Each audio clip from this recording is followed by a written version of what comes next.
Seguimos hablando en el estudio del libro de Malaquías y quedamos en el segundo punto, que es el divorcio o el repudio. Malaquías capítulo 2, versículo 16 dice: porque Jehová Dios de Israel ha dicho que él aborrece el repudio y al que cubre de iniquidad su vestido, dijo Jehová de los ejércitos. Guardaos pues en vuestro espíritu y no seáis desleales. Es lo que dice el profeta de Jehová. El repudio, el divorcio, tiene una deslealtad. Las mujeres extranjeras eran esposas legítimas porque muchos israelitas habían tomado mujeres extranjeras y se habían casado con ellas y eran las esposas legítimas, pero tenían que divorciarse o repudiarlas. Pero ¿cómo llegaron a esta conclusión? Eso lo encontramos en Esdras capítulo 10, versículo 1 al versículo 44. Y en Nehemías capítulo 13, versículos 23 al 30. De hecho, Nehemías, cuando vio eso, se airó. Hemos visto en que los israelitas habían tomado esposas extranjeras, pero habían reconocido en que habían pecado. Desobedecieron un mandato o prohibición que Dios les había dado. Y veamos Esdras capítulo 10, versículo 2. Entonces respondió Secanías, hijo de Jehiel, de los hijos de Elán, y dijo a Esdras: nosotros hemos pecado contra nuestro Dios, pues tomamos mujeres extranjeras de los pueblos de la tierra. Mas a pesar de esto, aún hay esperanza para Israel. Veamos el contexto. Esdras estaba enojado y dolido porque el pueblo de Israel quebrantó una ordenanza de los mandamientos de Dios, y dice que se puso a orar, a suplicarle a Dios, a confesar su pecado. Pero mientras estaba haciendo esto, llegó un hombre llamado Secanías, hijo de Jehiel, de los hijos de Elán, y dijo a Esdras: nosotros hemos pecado contra nuestro Dios, pues tomamos mujeres extranjeras de los pueblos de la tierra. Este hombre Secanías reconoció que se equivocaron. Estuvo bien, y luego más a pesar de esto, aún hay esperanza para Israel, dijo Secanías. Veamos el versículo 3. Ahora pues, hagamos pacto con nuestro Dios, que despediremos a todas las mujeres y los nacidos de ellas, según el consejo de mi Señor y de los que temen el mandamiento de nuestro Dios, y hágase conforme a la ley. Veamos, ¿quién decidió hacer pacto? Lo hizo Secanías. Decidió hacer pacto y le dijo a Esdras: aún hay esperanza para Israel. Vamos a despedir a las mujeres y que también se lleven los hijos. Pero esas mujeres eran sus esposas y nadie lo puede negar. Y sus hijos eran sus hijos y nadie lo puede negar. Así, para expulsarlas tenía que haber un repudio o un divorcio. Veamos el libro del Éxodo capítulo 34, versículo 15. Por tanto, no harás alianza con los moradores de aquella tierra, porque fornicarán en pos de sus dioses y ofrecerán sacrificios a sus dioses, y te invitarán y comerás de sus sacrificios. Versículo 16.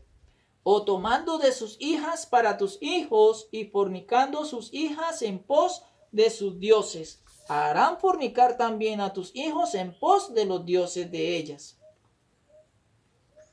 Comparar con Deuteronomio capítulo 7, versículo 1 al 5.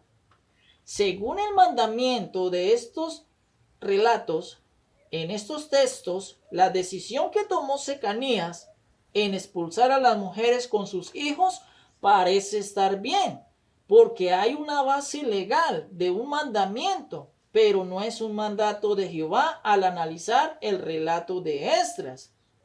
Lo que hizo Secanías fue una decisión humana. Tiene una buena intención en reparar un daño que ya se le hizo al pueblo de Israel.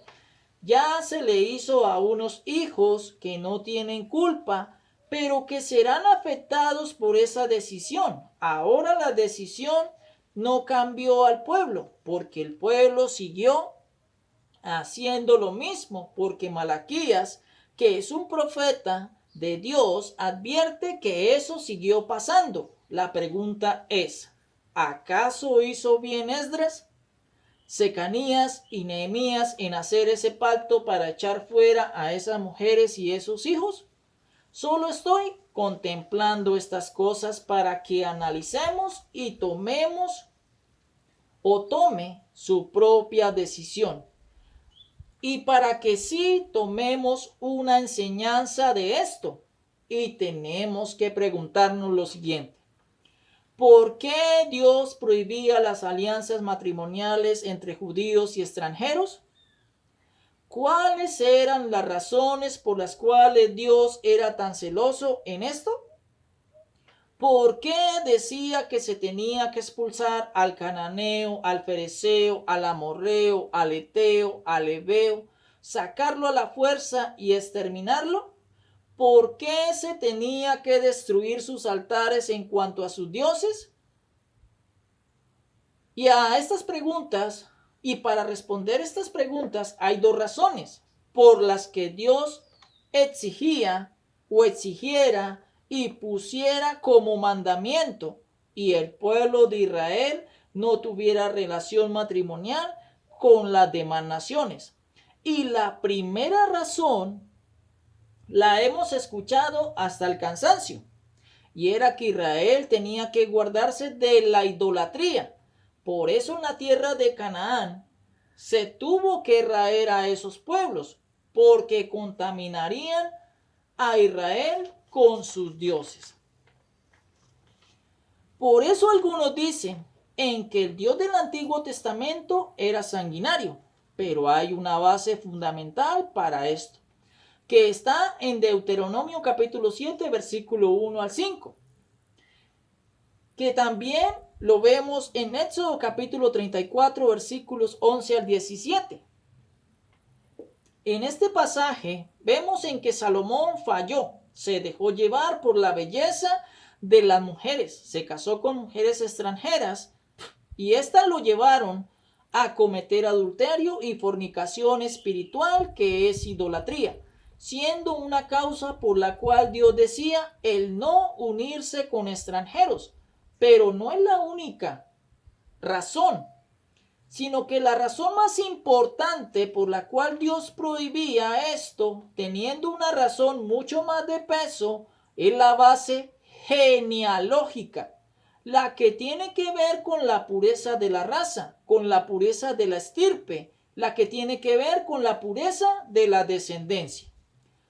Pero esto no era un capricho de Dios, no, sino por la descendencia, porque había una promesa mesiánica de un Mesías y Dios se propuso conservar limpia la descendencia, es decir, no contaminarla. Y empieza desde Génesis capítulo 3 versículo 15, donde hay una promesa en misterio.